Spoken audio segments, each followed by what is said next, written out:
this evening on ENN Tonight. County commissioners decide what's appropriate for your children to read.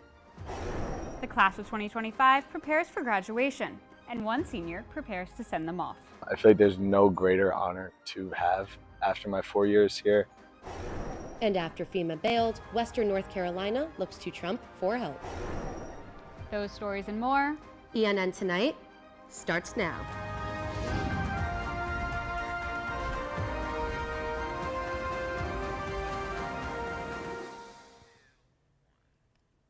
Good evening, and thank you for joining us for ENN Tonight. I'm Angelina Fantaroni. And I'm Abby Gravely. The Alamance County Commissioners have approved a content warning labeling policy on books in Alamance libraries. This policy will allow patrons to fill out a form to add a parental guidance sticker on books with sensitive material. The patron's request will be reviewed by a board of high-ranking library staff members based on criteria such as sexually explicit content, depictions of substance abuse, suicide, underage drinking, and violence. County Commissioner Pamela Thompson says the policy is about protecting children from content that they are not ready for. Have to be really smart and not get so caught up and pissed off in politics that we don't think about the effects that some of our decisions have on young people. Young people need to be protected and make their own decisions as they grow when they're ready to. These stickers will be placed on spines of books that have been flagged and will have yellow stripes and black lettering with the words "Parental Guidance Suggested." Thompson says that the sticker policy came to be due to parents and other guardians showing concern over what their children were reading. A lawsuit filed against the Alamance-Burlington school system has reached the North Carolina Supreme Court. The suit, initially filed in 2022 by a juvenile student's guardian, alleges that a now fired teacher at Broadview Middle School grabbed a then 14-year-old student by the hair and slammed her head into the ground 5 times. The plaintiff argues that the board showed deliberate indifference by allowing the teacher, Danielle Dixon, to teach without a license and continue teaching after the alleged events. It's also argued that the events violated the student's constitutional right to a sound basic education. The North Carolina Court of Appeals dismissed the suit in October 2024. The 2/3 majority argued that the one-time event is not enough cause for a constitutional claim. The Supreme Court has not yet set a date to see this case. Elon Professor of Exercise Science Eric Hall was appointed to the Alamance-Burlington Board of Education. At first, there were 16 candidates eyeing the spot, but multiple dropped out, leaving 13 candidates in the run. At the end of this deciding meeting, Hall won with a 4-2 vote. As for the candidates on the board that didn't vote for Hall, he says that he spoke with them and they said that the vote against him was not personal. Hall has 2 children at Elon Elementary and has been living in Alamance County for 25 years. Hall says the progress that ABSS has been making so far is something he would want to continue.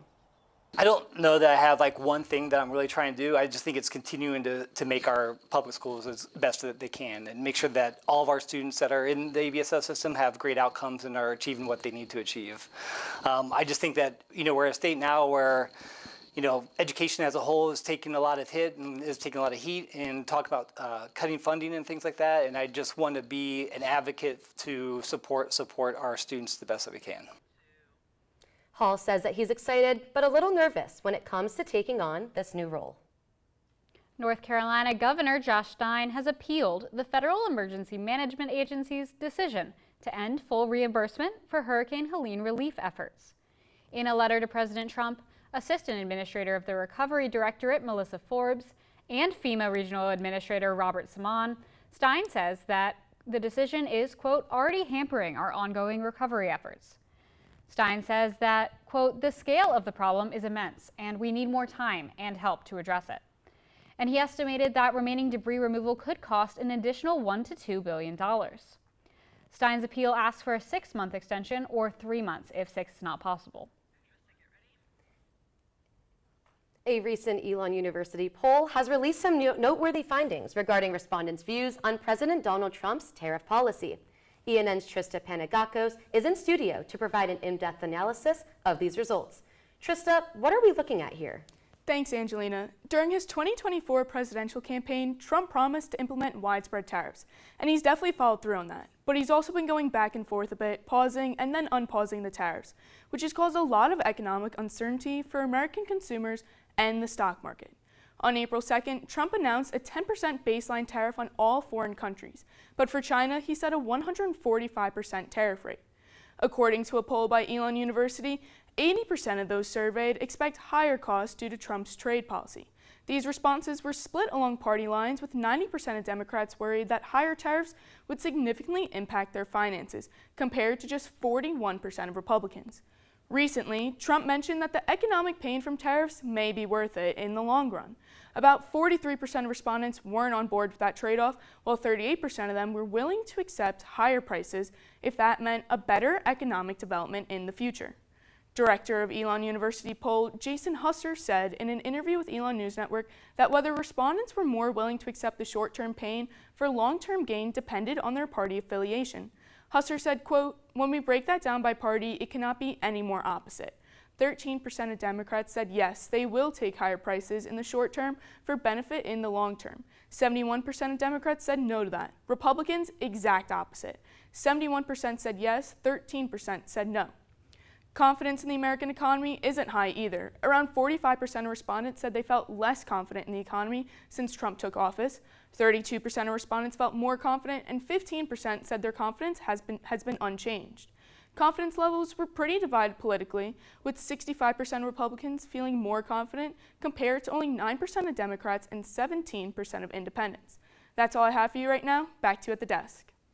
Thanks for that update, Trista. We'll keep an eye out on the next ENN poll being released. For the second year in a row, ENN has selected its undergraduate speaker through an application process open to the entire senior class.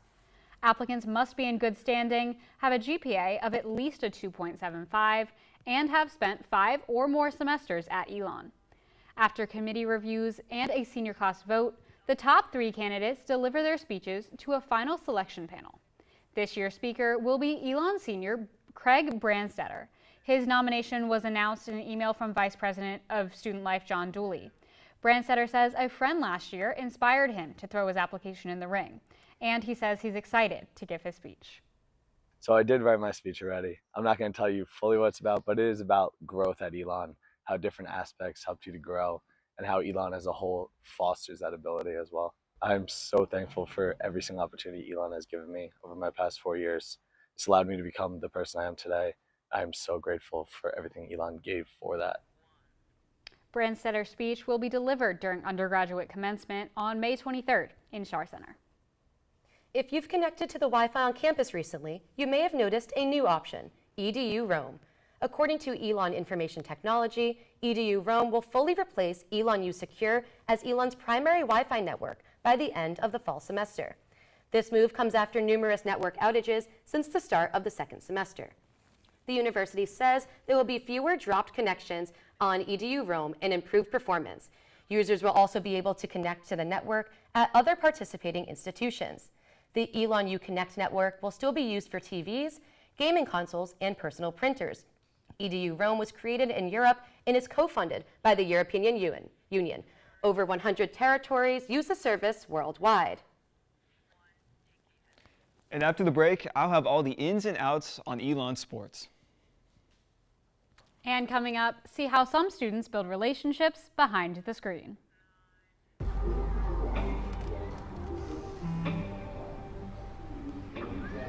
I don't know why you're so sad. You've got a roof over your head. You gotta stop with that depression stuff. That's what white people think. You all right? It just feels like it's coming from everywhere. Do you want to talk about it? You can talk to me if you're feeling sad. Whenever you need to talk, I'm here, okay? Whether it's our stories, the warmth of our laugh, or our family's secret sauce, we all bring something different to the table. So make some space. The power of connection is waiting right outside your comfort zone. Learn how you can help strengthen your community at belongingbeginswithus.org/teamup.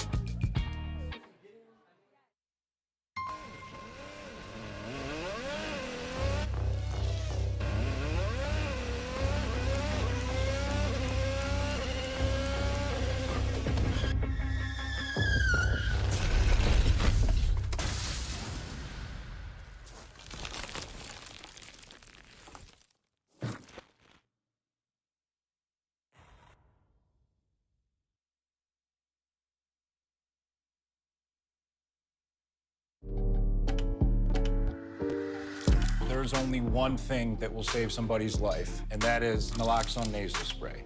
Get 911 on the phone, get the emergency responses there on their way.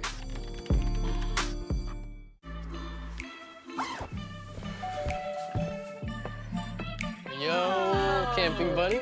Okay, you guys ready?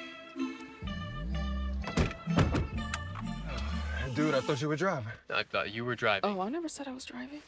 I definitely can't drive. Okay. If you're high, just don't drive. It's illegal everywhere. If you feel different, you drive different.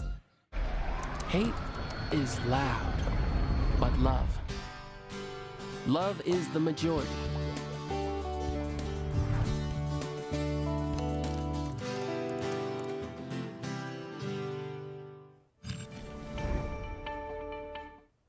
From football to softball, it's been an eventful week for Elon Athletics. Our Kathan Gandhi is in studio to keep us updated. Kathan, what's been going on? Abby, although no Elon players were selected in the 2025 NFL Draft, a few have landed some tryouts for NFL teams. 2 former Elon players have signed undrafted free agent deals with those teams. That includes wide receiver Chandler Brayboy, who recently signed with the Jacksonville Jaguars. Now, Brayboy won CAA Special Teams Player of the Year in 2024, and although he's shown some promise as a receiver, his kick return prowess could land him a spot in the NFL. Meanwhile, New York native Rashawn Baker has signed with the New York Giants. The running back averaged 5.4 yards per carry for Elon last year, rushing for over 500 yards in his last 4 games. As these former Elon players move on to the next chapter, Elon softball is still competing for a storybook ending. The Phoenix went 29-18 on the year. That's their best season since 2022. Seniors like Caitlin Wells, who slugged for 15 home runs, and McKenna McCard, who struck out 80 batters, have led Elon to the #2 seed in the CAA tournament. Elon will either play the College of Charleston or Hofstra University this Thursday. And good news for Elon fans, they haven't lost to either team all year. The Phoenix have never won a CAA championship, but having the #2 seed gives them a pretty good chance. As this tournament unfolds, we'll see what's in store. Back to you guys at the desk. Elon softball will begin its tournament play on May 8th. Elon's eSport Rocket League team is having one of its best seasons yet, but it didn't start that way. One student went from a casual player to a captain, rebuilding the team from the ground up. ENN's Aaron Martin has the story. When Elon's sophomore, Ryan Voisard, came to Elon, he wasn't just searching for academics. He was looking for a social community. And then I saw something for esports, and I was like, wait, I love playing video games. I'll try it out. Now, he's built a team of 9, and this year they won the ZCL tournament, sweeping the competition. Rocket League is a video game that blends soccer with rocket-powered cars. For Voisard, it's personal, a game he first started playing with his dad. We weren't good at all, but we were having fun every night. And yeah, and then I found out they have a Rocket League team here. I'm like, well, I might as well try out and see what's the worst that happens. Voisard rebuilt the team this year by recruiting wherever he could, even randomly around campus. Called me out when I was on my way to the gym and was like, you look like you play video games. However, freshman Ian Kirk was already doing his research about Elon esports before stepping on campus. It's the only game I really actively play to compete in. Most other games I play to have fun, but this is something I find myself getting really active and really competitive in. Now Elon's team is ranked near the top and competes across the East Coast. Voisard has been re-elected as captain, and the team is set on growing even bigger next year. Here, we're gonna blow everyone out of the water. Aaron Martin, ENN Tonight. Voisard said he's already planning for next season and hopes to take Elon's Rocket League team to new heights. Greensboro's roller derby takes roller skating to a new level as they block, jam, and pivot with teams across the nation. ENN's Monica Jaravicius has more on this thrilling roller derby showdown. Only 25 minutes away from Elon, Greensboro Roller Derby gives people and students an opportunity to try out a new sport with no prior experience needed. It doesn't matter if you have ever played a sport. We really welcome everybody, every body type, every gender, every shape. We meet you where you are. There's a spot for everybody on the track. Associate Director of Communications at Elon University's Catholic Life, Casey Miller, is a blocker for the team going by the name of KCDC. Miller says that joining full contact sports can help students better understand themselves as athletes. There are a few college leagues, but it is very difficult because it is a year-round sport. And so I think if they can find a way to join something like this, whether it's roller derby or rugby at Elon, finding a sense of community that puts you outside of what's expected. Greensboro Roller Derby follows all guidelines and standards set by the Women's Flat Track Derby Association. Athletes who are considered by the WFTDA to be part of a marginalized gender, including female, non-binary, and those under the trans umbrella, are welcomed and encouraged to join. Monica Dravicius, ENN Tonight. The Travel League hones in on gaining the most points against their opponents in just a 30-minute period. Camping World, known for selling recreational vehicles, more commonly known as RVs, has closed one of its North Carolina stores around 2.5 hours away from Elon, due to a legal battle over a large American flag that flies outside the store. Camping World CEO Marcus Lemonis violated the city of Greenville, North Carolina's flag display ordinance and did not comply with the appropriate size restrictions of 216 square feet, along with the pole itself being no longer than 70 feet. The flag at Camping World in Greensville is around 3,200 square feet with a 130-foot long pole. The flag and the flagpole are almost equivalent to that of a size of a basketball court. Although Lemonis closed the Greenville location, the flags still fly at nearly 200 locations around the United States. This Wednesday, the Papal Conclave will begin to elect a new pope following Pope Francis's death. The conclave is made up of the Pope's religious advisors, called cardinals. The cardinals come together in Rome's Vatican City to elect a new pope. Elon University's Associate Chaplain for Catholic Life, Father Peter Tremblay, says that the cardinals in this election are not looking at it like they would American politics. They're asking one question: what does the church need next? How does the church need to continue to grow? How does the church need to continue to serve the world? And what does the next moment look like? Think of the next 10 years, the next 15 years. And then who's that candidate, who's that, usually a cardinal, who can best serve or guide us into what we need next? While the Papal Conclave electing the next pope doesn't necessarily have a deadline for choosing, it will be announced by white smoke from the Sistine Chapel. And after the break, I'll have your Phoenix 5-day forecast. And coming up, a big howdy from this year's Spring Pride. I don't think that many kids in my son's school even do it. He makes fun of his friend who vapes. He would never try it. She's into soccer. She's on the honor roll. She's just not the type. No way. No way. No way. No way, my kid would never vape. Get your head out of the cloud. Today, nearly 8,000 kids will start vaping. Maybe even yours. Learn about the dangers at talkaboutvaping.org.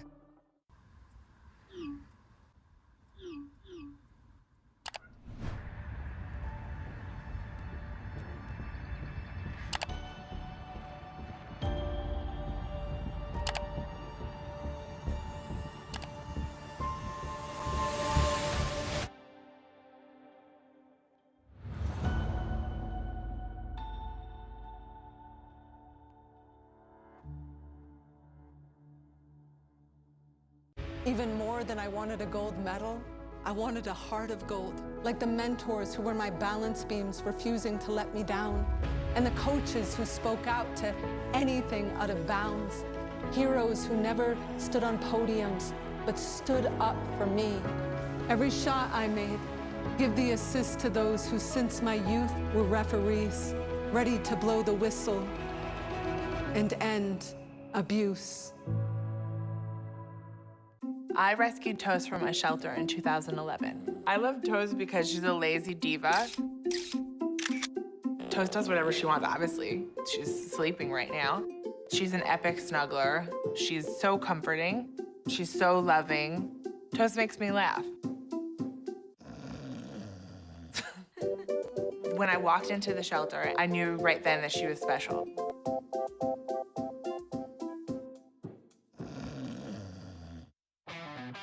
Kudos, Carl.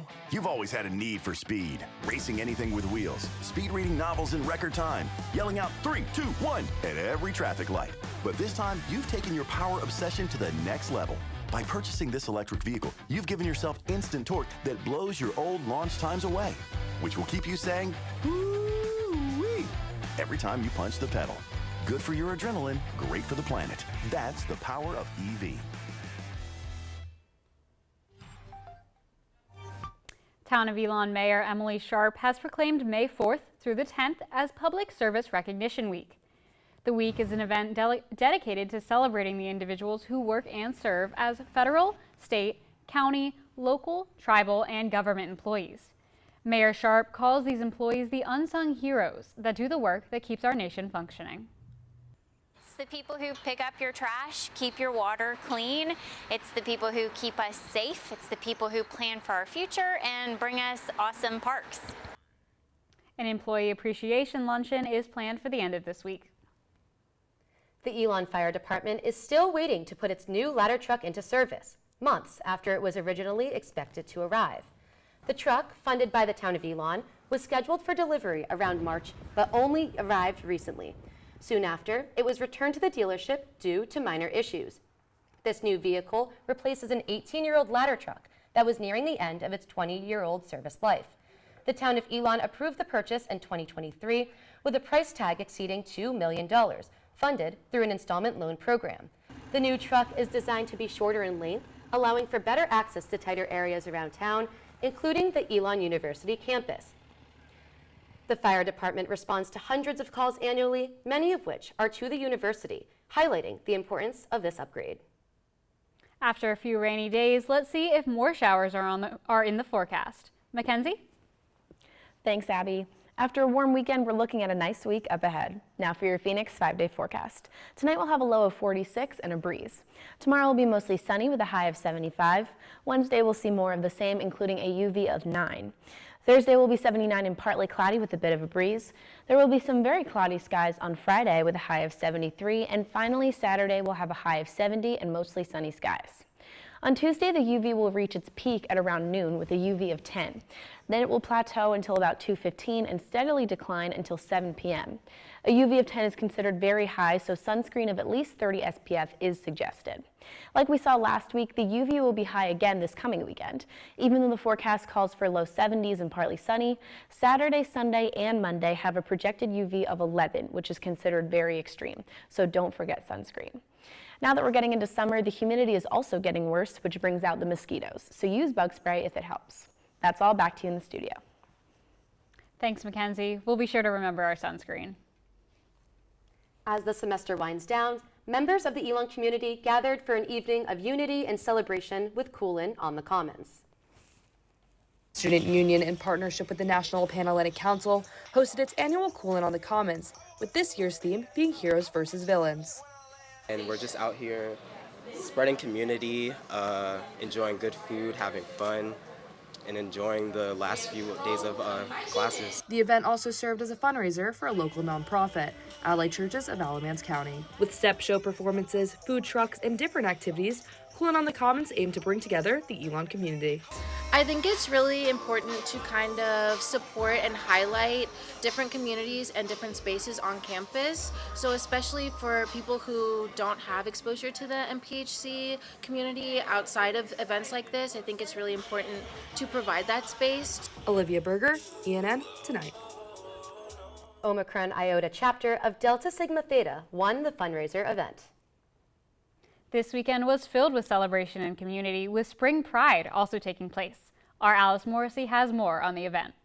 Closing out its academic year on a high note, the Gender and LGBTQIA Center hosted its final event, Spring Pride. The event brought in student vendors, interactive games, and a strong show of support from other Elon organizations. For some attendees, it was a chance to find a meaningful sense of connection on campus. That's what not just college is about, it's what life is about. It's about finding the people around you and learning and benefiting from it.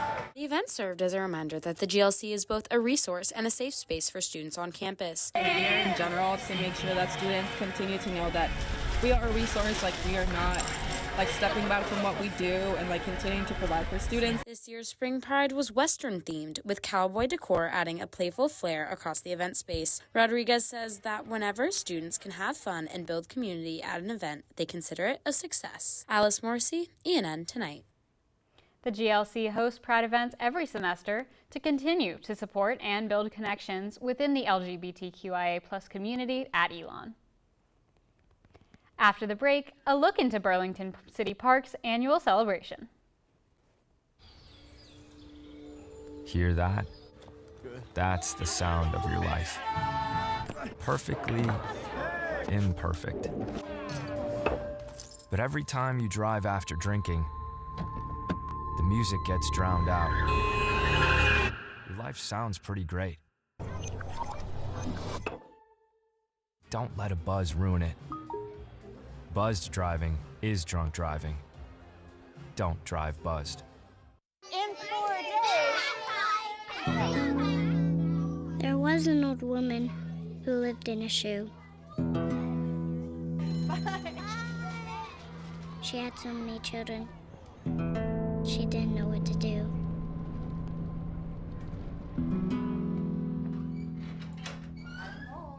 Did you have a good day at school? She gave them some broth without any bread. There you go.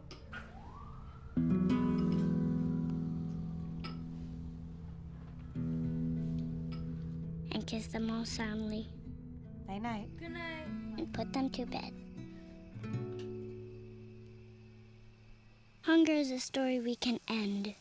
End it at feedingamerica.org. Women are bad with money.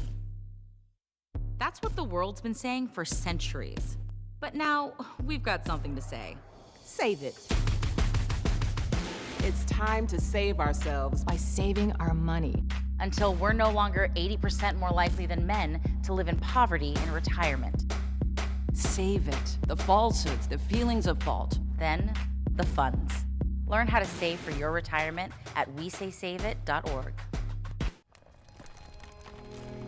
I've always been told I gotta be strong. Thick skin, tough as nails. But to be everything for everybody, it wears on you. Black don't crack, they say. But it can. We all can. Reach out to a friend if you see them going through it. No matter who you are, being vulnerable is what makes us whole. Learn how to help at seizetheawkward.org. Burlington City Park welcomed locals to celebrate its 34th annual Carousel Festival. This anniversary featured games, live music, and many rides on the Denzel Carousel. Supervisor of Special Events for Burlington Recreation and Parks, Sean Ashaviria, says he was excited to see the large community turn out for the festival. People are showing up, they're enjoying themselves, and I just love when I'm walking around going to do something and someone comes stops me and just says, "Thank you so much for doing this, like we're having the best time." The carousel and other amusement rides at Burlington City Park are open every weekend.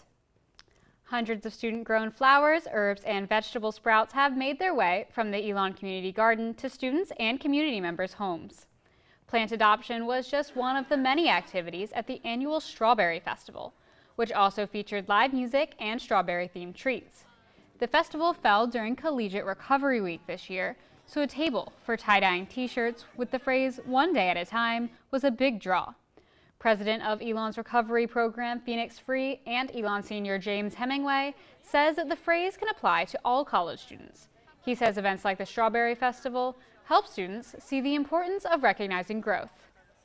I think that we know that nature is so healing to people, and getting outside, as much as it can feel silly sometimes to be like the cure-all, it really does help. Plants can still be adopted by visiting in person or emailing the Elon Community Garden. Well, that's all the news we have for you this evening. Thank you so much for joining us. Head over to our website, elonnewsnetwork.com, for stories, sports, and more. And make sure to follow us on social media at Elon News Network. And don't forget to check out ENN Radio on Spotify. Have a great night, Elon.